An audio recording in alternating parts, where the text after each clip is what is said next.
Magulang natin Diyos Ama, anak ng salita niya, tayong mga aning una. Alleluia,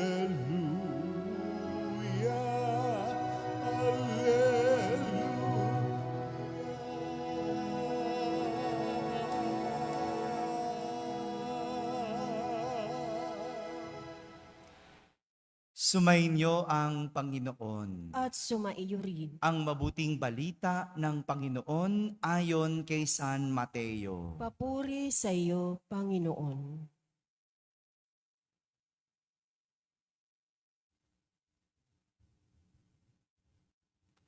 Noong panahong iyon, nang dumating si Jesus sa ibayo, sa lupain ng mga hadenero, sinalubong siya ng 2 lalaki galing sa libingan.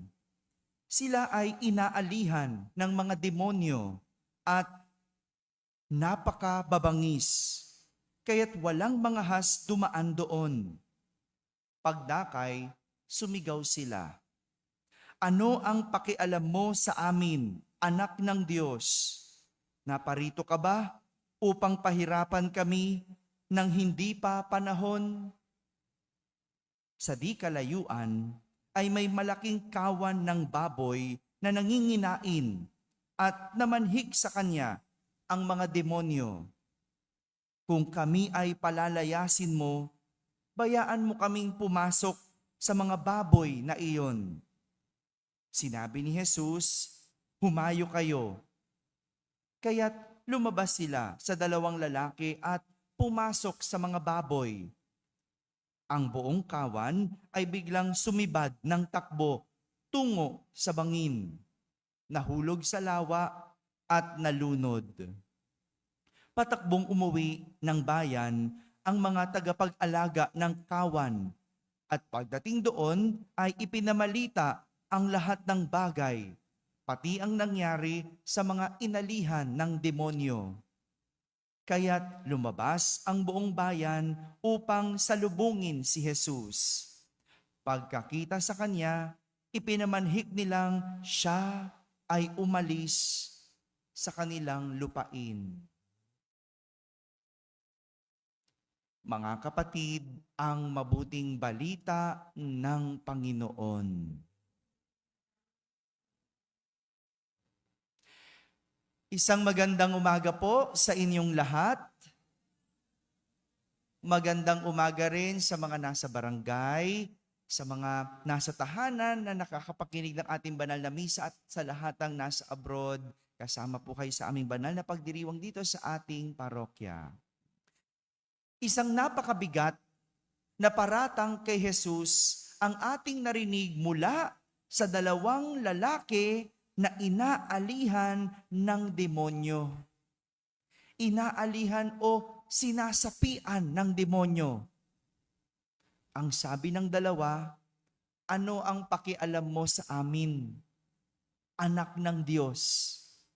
Naparito ka ba upang pahirapan kami ng hindi pa panahon?" Pansinin po nating mabuti ang nasabi ng 2 lalaki na iyon. At nasabi nila yon dahil sila ay inaalihan ng demonyo. Ibig sabihin, wala sila sa kanilang tamang katayuan.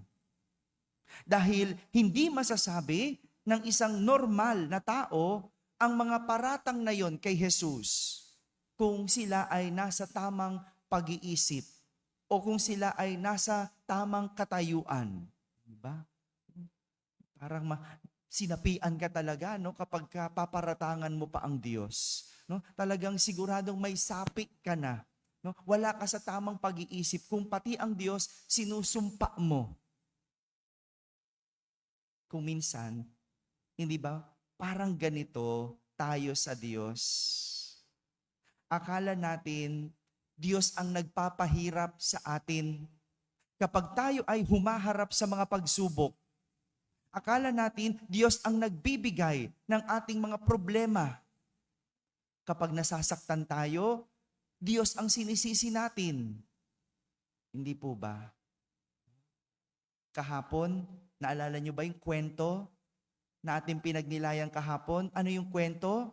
Nung sumakay ang mga alaga ng ngamba, mabuti pa nga iyon Yung bagyo at unos sa kwento ay natural cause. Di ba?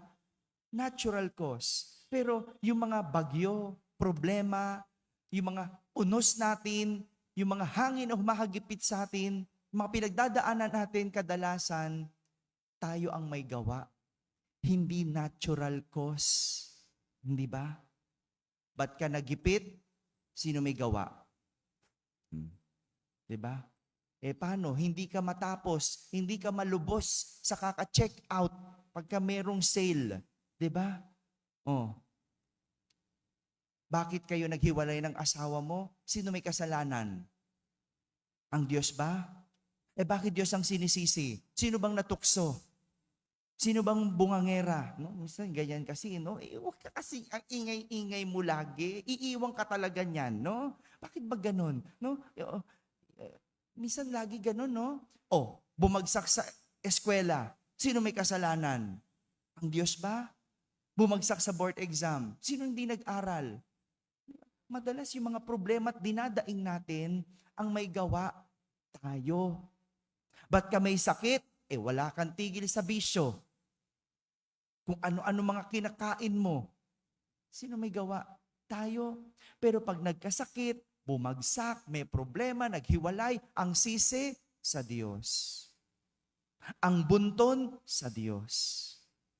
Na para bang pakiramdam mo, pinahihirapan ka ng Diyos. Pero ang totoo, hindi. Hindi tayo pinahihirapan ng Diyos. Mabuti na lang maunawain ng Diyos.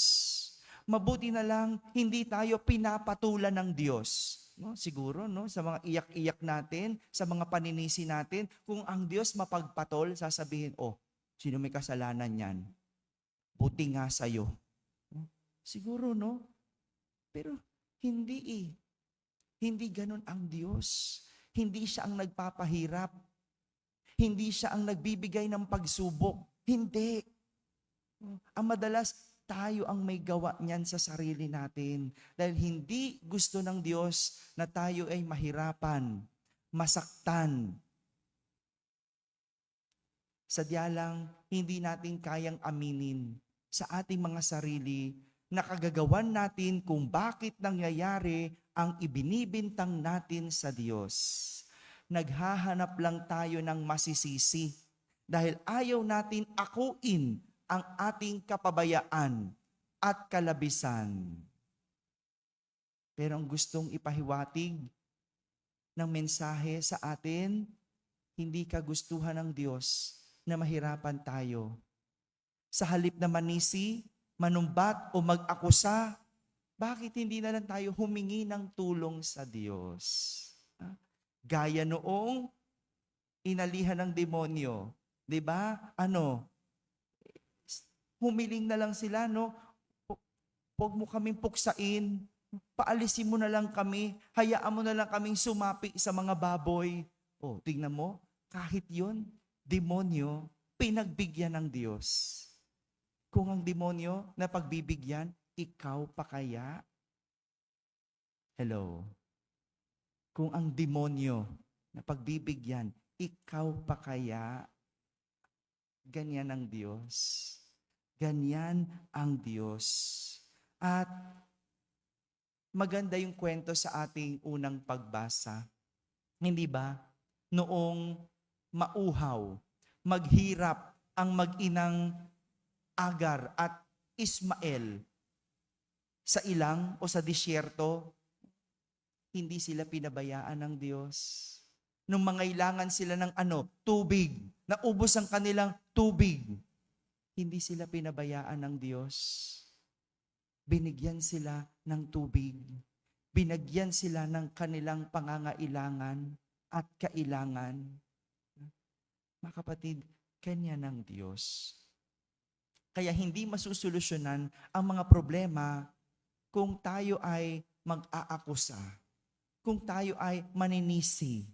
Sa halip, sa gitna ng unos, problema at pagsubok, humiling sa Diyos. Humingi sa Diyos. Di ba? Ito rin naman yung paalala sa atin ng ating Salmo Responsorio. Anong sabi natin sa Salmo Responsorio? Dukhang sa Diyos. tumatawag. Ay kanya Saan ba yun? Nakalimutan ko na. Nandito yun eh. Dukhang tumatawag sa Diyos ay sasagipin niyang lubos. It's a very beautiful reminder. Dukhang tumatawag sa Diyos, sasagipin niyang lubos. Sa oras ng problema, oras ng pagsubok, humingi, lumapit, humiling sa Diyos.